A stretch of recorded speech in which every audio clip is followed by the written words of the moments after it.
अस्सलामुअलैकुम, this is doctor Mohammad Naveed Jafar. आज हम आगाज़ करने जा रहे हैं मैथमेटिक्स के बाकायदा लाइव सेशन के पहले लेक्चर का, जिसमें बेसिकली हम एसएलओ बेस्ड अपनी स्टडी को जारी रखेंगे। ये हमारी एक स्पेशल लेक्चर सीरीज़ है प्री फर्स्ट ईयर की, जिसमें डेली 10 बजे सुबह आपको जो है वो मैथमेटिक्स की ये लेक्चर सीरीज़ मिलेगी, जिसमें मैं आपके साथ इंशाल्लाह लाइव हुआ करूँगा, आपके क्वेश्चंस के आंसर्स भी दिया करेंगे। सो आप डेली यू लर्न के इस मुनफरिद और ख़ूबसूरत प्लेटफॉर्म पे हमें ज्वाइन करें, एज़ वेल एज़ हमारी वेबसाइट पे भी हमें ज्वाइन करें और पाएँ बेशुमार लेक्चर्स तक एक्सेस। सो आइए आगाज़ करते हैं अपने इस लेक्चर का, जिसमें हमारा पहला एसएलओ जो होगा वो बेसिकली ये है स्टूडेंट लर्निंग आउटकम में SLO number 1, recall the complex numbers. इसी पे कल हमने ख़त्म किया था और इसी से हम आज आगाज़ कर रहे हैं ताकि वो लिंकेज ना टूटने पाए। अब ये कॉम्प्लेक्स नंबर्स को हमने रिकॉल करना है। अगर कॉम्प्लेक्स नंबर्स की कहानी को देखा जाए तो उस पे जाने से पहले कुछ जो कल मैंने आपके साथ डिस्कशंस की, बहुत सी बेसिक बातें हैं जिनको डिस्कस करते हुए हमें आगे जाना है। अब उसमें नंबर 1 पे सबसे पहली स्टोरी तो हमारी जो होगी वो रैशनल नंबर्स की होगी कि रैशनल नंबर्स क्या हैं, फिर इर्रेशनल्स क्या हैं। अब इन बातों को लेके हमने इसको स्टडी करना है। नंबर सिस्टम के अंदर इंट्रोडक्शन और रैशनल और इर्रेशनल्स की ये सारी स्टोरी है। अब सबसे पहले रैशनल नंबर्स के ऊपर अगर हम बात करते हैं कि रैशनल नंबर्स एक्चुअली क्या होते हैं, तो देखिए the numbers which can be written in the form of P over Q. अब उन तमाम नंबर्स को हम रैशनल नंबर्स कहेंगे जो पी ओवर क्यू के फॉर्मेट में लिखे जा सकते हैं। अब यहाँ पे ये बात याद रखिएगा कि क्यू ज़ीरो नहीं हो सकता और पी और क्यू दोनों के दोनों सेट ऑफ इंटीजर्स को बिलोंग करते हैं। अब यहाँ इस बात को आपने अंडरस्टैंड करना है कि what does means by that कि क्यू ज़ीरो नहीं हो सकता, पी और क्यू दोनों के दोनों सेट ऑफ इंटीजर्स में से हैं और वो तमाम नंबर जो पी ओवर क्यू की शक्ल में लिखे हुए हैं। अब देखिए सवाल ये पैदा होता है कि क्यू ज़ीरो क्यों नहीं हो सकता।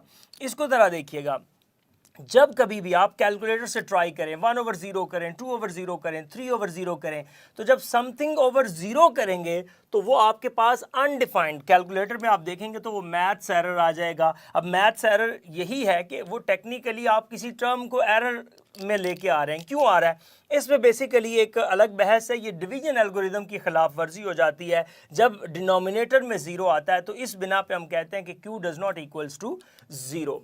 अब इसके बाद है इर्रेशनल नंबर्स।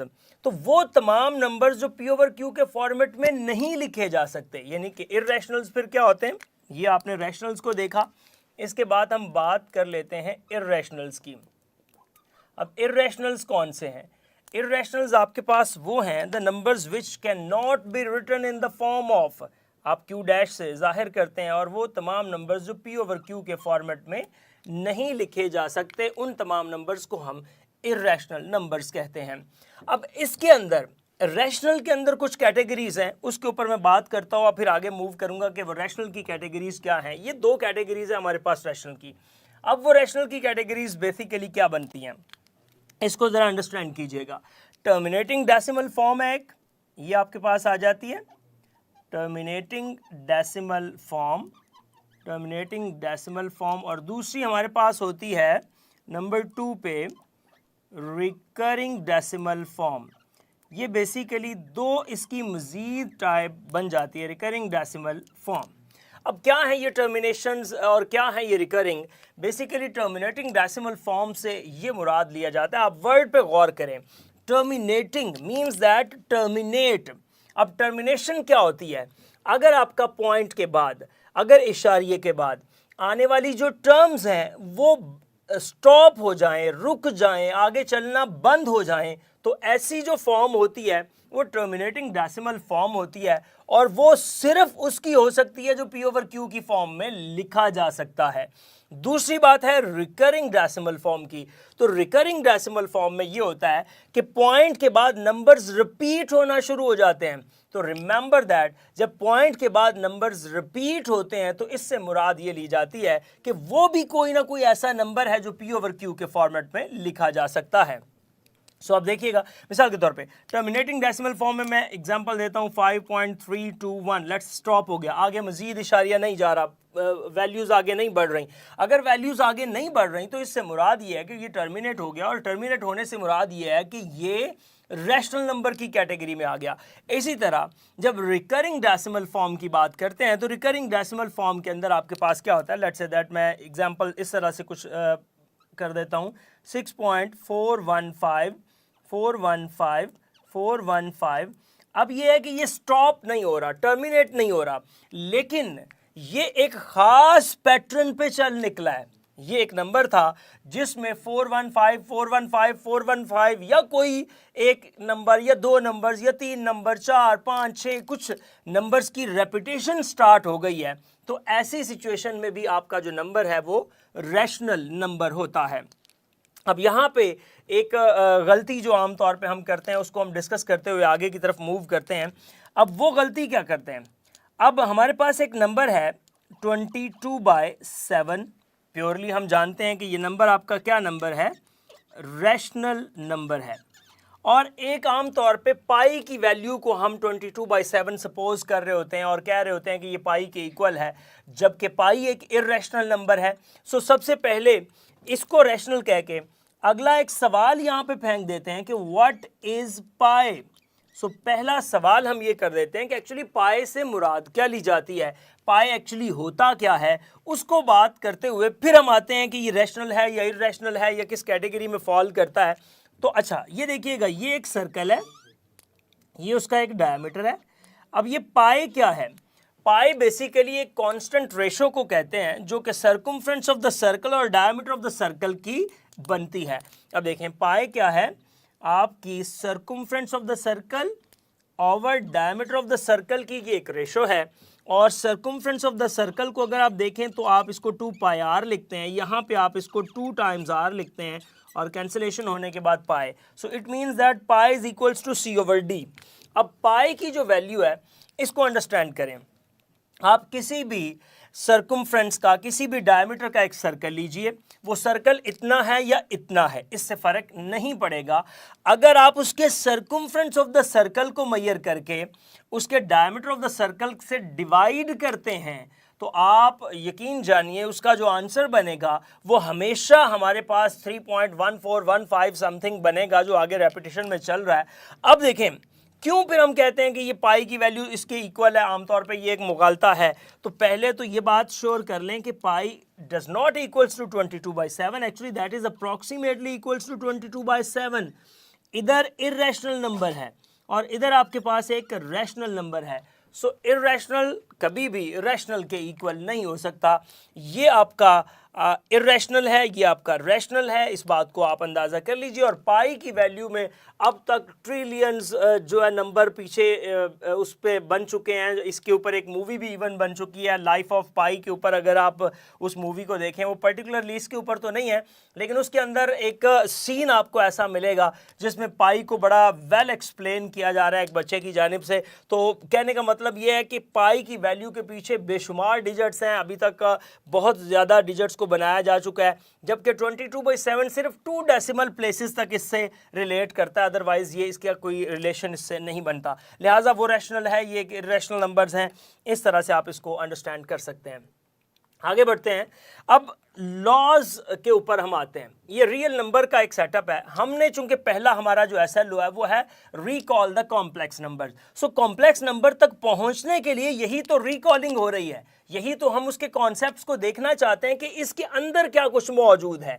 ये जो कॉम्प्लेक्स नंबर जिसकी हम बात कर रहे हैं इसके अंदर क्या कहानी है, सो उस कहानी को हम डिस्कस कर रहे हैं। और ये हमारी फर्स्ट ईयर मैथमेटिक्स की, प्री फर्स्ट ईयर मैथमेटिक्स की एक लेक्चर सीरीज़ है जो जारी सारी है, जो डेली सुबह 10 बजे से जिसका आगाज़ हो जाया करेगा। और पहला लेक्चर आपको मैथमेटिक्स का मिलेगा यू लर्न के इस खूबसूरत प्लेटफॉर्म के ऊपर। सो आप इस मैसेज को अपने दोस्तों तक पहुंचाएं, सबको बताएं कि यू लर्न आप लोगों के लिए इस मुनफरिद टेक्नोलॉजी के साथ बेशुमार लेक्चर की फ्री प्री फर्स्ट ईयर के लेक्चर की एक सीरीज लेके आ गया है। सो अपने आप को रजिस्टर कीजिए यू लर्न की इस वेबसाइट पे और इसका भरपूर फ़ायदा उठाइए। सो आगे बढ़ते हैं और बात करते हैं एडिशन लॉज की। अब ये हैं लॉज ऑफ रियल नंबर्स, यानी कि ये कहानी है रियल नंबर्स की अब रियल नंबर्स क्या हैं? रियल नंबर्स एक्चुअली हैं R is equals to Q union Q dash. ये जितने रैशनल्स और इररेशनल्स को मिला दिया जाए तो उससे जो बनने वाला सेट है वो हमारे पास कौन सा सेट है? वो है सेट ऑफ रियल नंबर्स। अब सेट ऑफ रियल नंबर्स के अंदर ये कुछ लॉज हैं जिसको हमने देखना है। एक तरफ एडिशन है, एक तरफ मल्टीप्लिकेशन है। मैं दोनों पैरेलल ही डिस्कस करूंगा और फिर कुछ क्वेश्चंस के ऊपर भी हम यहां से जाएंगे। अब देखिएगा, ये दो तरह के लॉज बन जाते हैं। लॉज में बेसिकली एक ही है, एक तरफ आपकी एडिशन चल रही है और एक तरफ हम कर लेते हैं मल्टीप्लिकेशन। टाइम सेविंग इसमें आपका टेक्निक हो जाएगी। अब देखिए एडिशन में क्या क्या लॉज हैं, आपके सामने लॉज मौजूद हैं। क्लोजर लॉ है, एसोसिएटिव है, एडिटिव आइडेंटिटी है, एडिटिव इनवर्स है और कॉम्यूटेटिव लॉ ऑफ एडिशन है। अब देखिए एक्चुअली ये होते क्या हैं। सबसे पहले मैं क्लोजर लॉ की बात करूं। अब जो क्लोजर लॉ है, एक्चुअली क्लोजर लॉ से मुराद ये है कि आप किसी भी सेट से दो एलिमेंट्स पकड़ते हैं, आपने उन एलिमेंट्स के ऊपर जो भी ऑपरेशन है, आप अंडर एडिशन जा सकते हैं, under subtraction, under multiplication, under division, जो भी आप ऑपरेशन उसमें यूज़ कर रहे हैं। आप अगर सेट्स की बात कर रहे हैं, इंटरसेक्शन हो सकता है, यूनियन हो सकता है, कुछ भी ऐसा आपको ऑपरेशन दिया जा सकता है। अब होगा क्या, अगर उस ऑपरेशन को उन दो एलिमेंट्स पे ऑपरेट किया जाए और आंसर दोबारा उसी सेट में से आ जाए, then you can say that कि that set is closed under the given operation. मिसाल के तौर पे आपको नेचुरल नंबर्स का सेट ले लेते हैं। देखिएगा, आपके पास एक नेचुरल नंबर्स का सेट है, आपने कहा 1 2 3 अप टू सो ऑन। आप जरा इमेजिन कीजिए, कोई से दो नेचुरल उठा लीजिए, कोई से दो नेचुरल उठा लीजिए, क्या कोई दो नेचुरल्स को प्लस करने पर जवाब दोबारा नेचुरल आएगा? इसका मतलब है क्लोजर। अब देखिए, मैं मिसाल के तौर पे 3 और 7 जो कि नेचुरल नंबर्स में से हैं, मैंने किया 3 + 7, आंसर आ गया 10 जो कि नेचुरल नंबर है। ये बात शो कर रही है कि फॉर ऑल एलिमेंट्स, ये नहीं है कि एक एलिमेंट्स के लिए, दो एलिमेंट्स के लिए ये बात होल्ड कर जाए और किसी के लिए ना करे। किसी एक के लिए भी, किसी एक एलिमेंट के लिए भी अगर ऐसा हो गया कि वो उसको बिलोंग ना किया तो वो सेट क्लोज्ड नहीं होता अंडर द गिवन ऑपरेशन।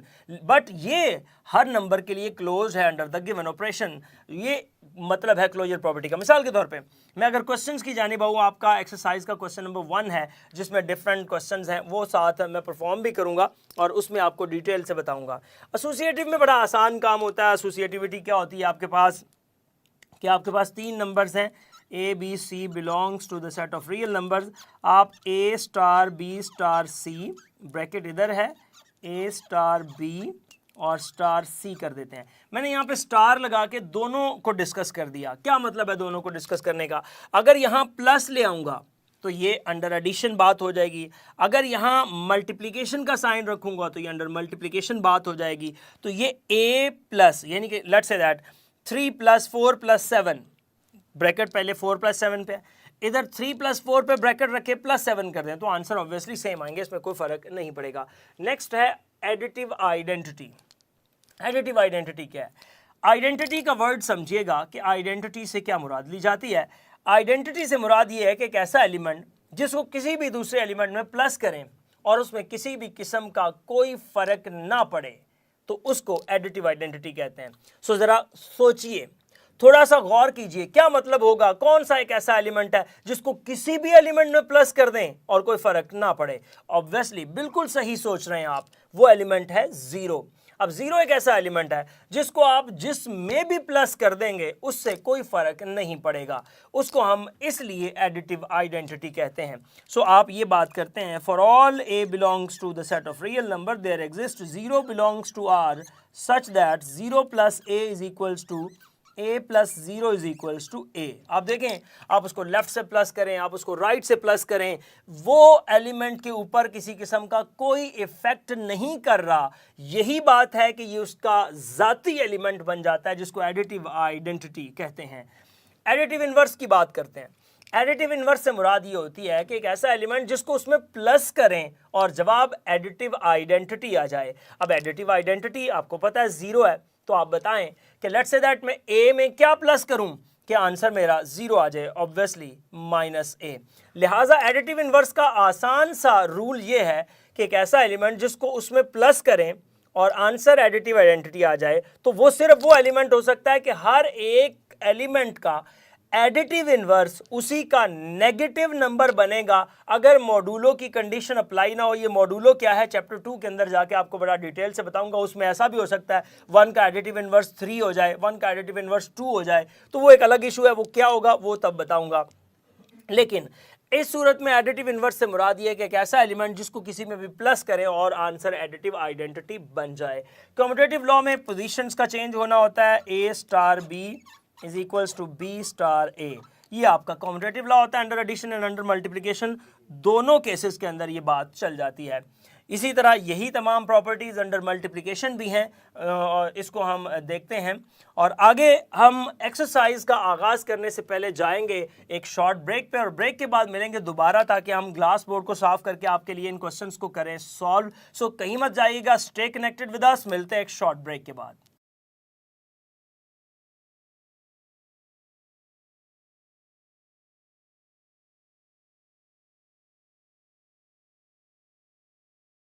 कि वो रियल नंबर की प्रॉपर्टीज के ऊपर थी।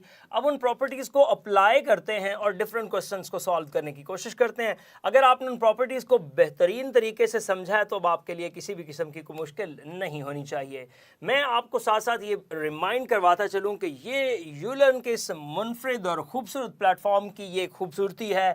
Glass board technology first time Pakistan के अंदर इंट्रोड्यूस करवाई गई और वो यूलर्न का एक खासा है जिन्होंने आपको फ्री ऑफ कॉस्ट ये सहूलत दे रहे हैं। सो आप क्या करें, इस का लिंक कॉपी करें और अपने दोस्तों तक पहुंचाएं ताकि इस मुश्किल वक्त में जब आप डिफरेंट बहुत महंगाई का दौर चल रहा है और आप घर बैठे एक फ्री एजुकेशन के मज़े ले रहे हैं और बेहतरीन टेक्नोलॉजी के साथ ले रहे हैं और as well as PhD doctors पढ़ा रहे हैं, तो और क्या चाहिए। सो लिंक को कीजिए कॉपी, फेसबुक पे स्टेटस और जहाँ जहाँ व्हाट्सएप और इंस्टाग्राम जहाँ जहाँ आप लगा सकते हैं अपने दोस्तों को इन्वाइट कीजिए ताकि आपकी एक अच्छी कम्युनिटी बन जाए और आप एक अच्छे तरीके से क्वेश्चन आस्किंग में भी जाएँ और क्वेश्चंस भी पूछा करें हमसे।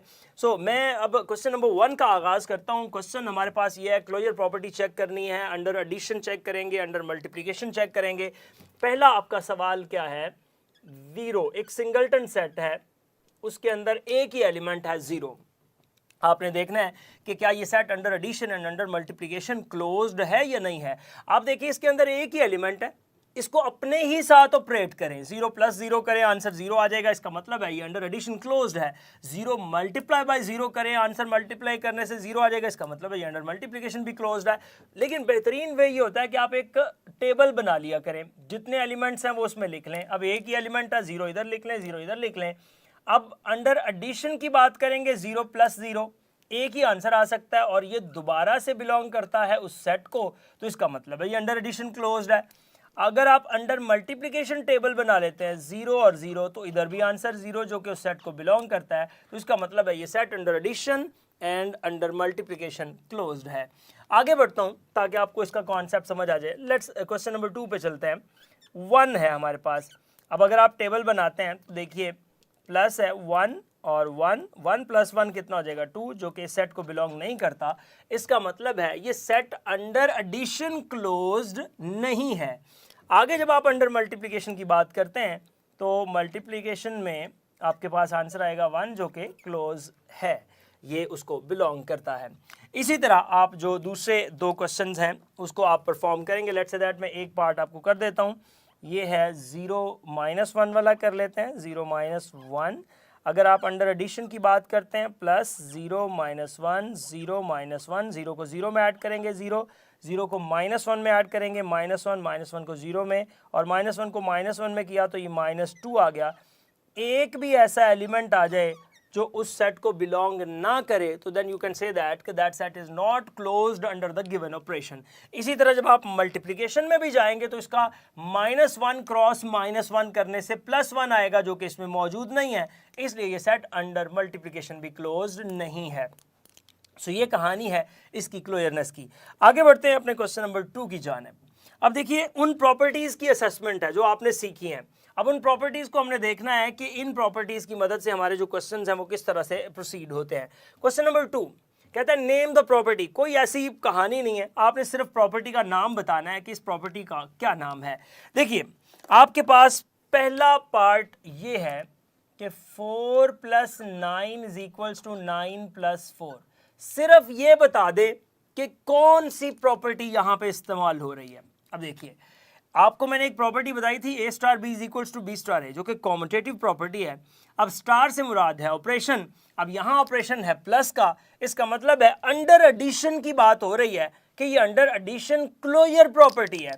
सो आप ये कॉम्यूटेटिव प्रॉपर्टी है। सो आप ये कहेंगे कि ये आपका क्या है, कॉम्यूटेटिव लॉ है।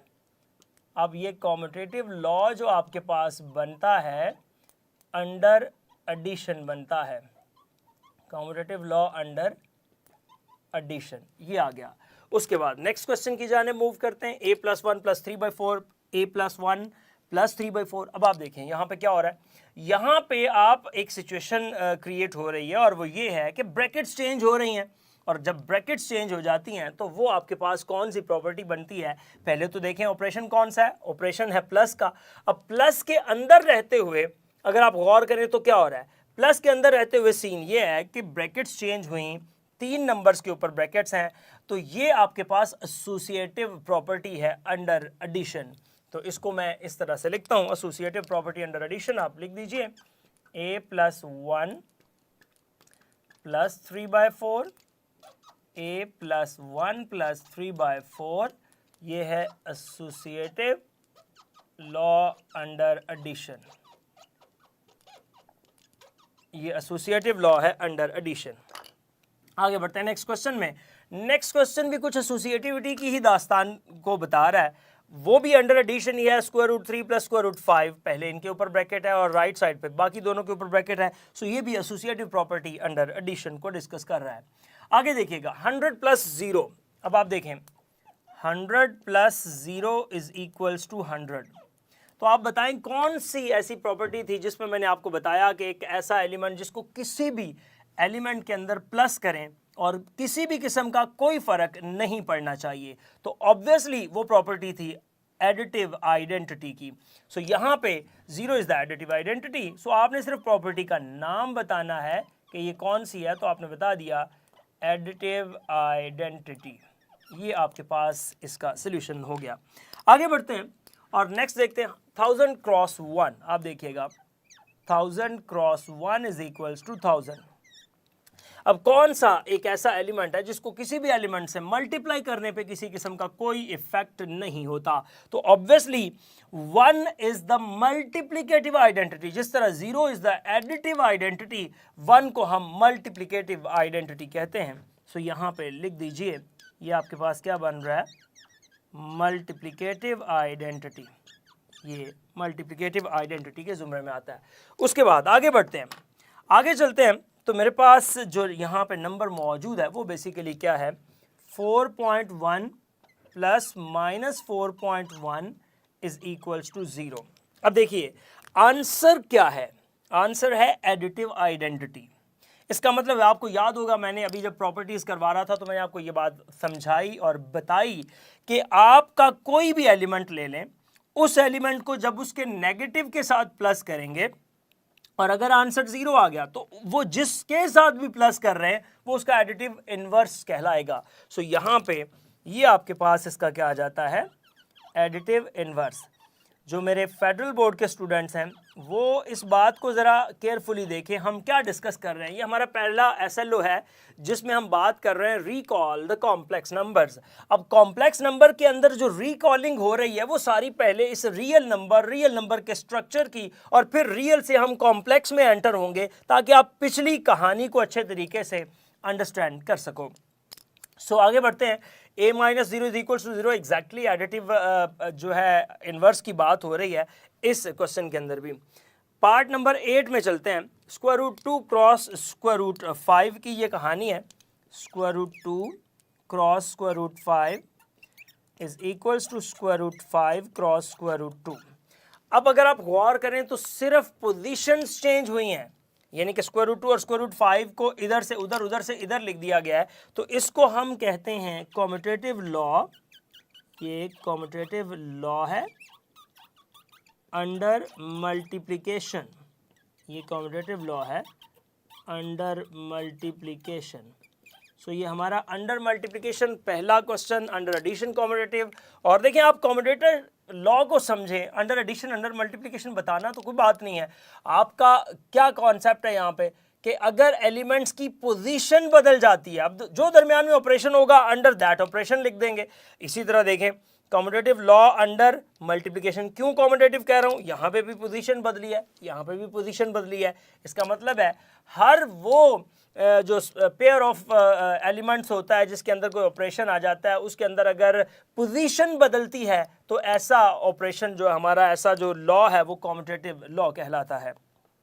आगे बढ़ते हैं और नेक्स्ट क्वेश्चन को देखते हैं जी। हमारे पास क्वेश्चन कुछ इस तरह से है, a into B minus C is equals to A B minus A C. Interesting है, क्या है इसको देखिएगा, a into B minus C is equals to A B minus A C. अब देखिए यहाँ पे लेफ्ट साइड से एक नंबर है जो मल्टीप्लाई हो रहा है, दो तरह के ऑपरेशंस यहाँ पे आ गए हैं। जब तीन एलिमेंट्स के दरमियान एक ही आपके पास जो है वो बाइनरी ऑपरेशन होता है, जैसे एडिशन है, मल्टीप्लिकेशन है, माइनस है, जो भी है, तो उस वक्त एसोसिएटिविटी की बात हो रही है। जैसे ये पीछे आपके क्वेश्चंस आए, आप देखें एडिशन है, टोटल तीन एलिमेंट्स में एडिशन है, यहाँ दो ऑपरेशंस आ गए, एक मल्टीप्लिकेशन और एक प्लस या माइनस में से कोई आ जाया करेगा।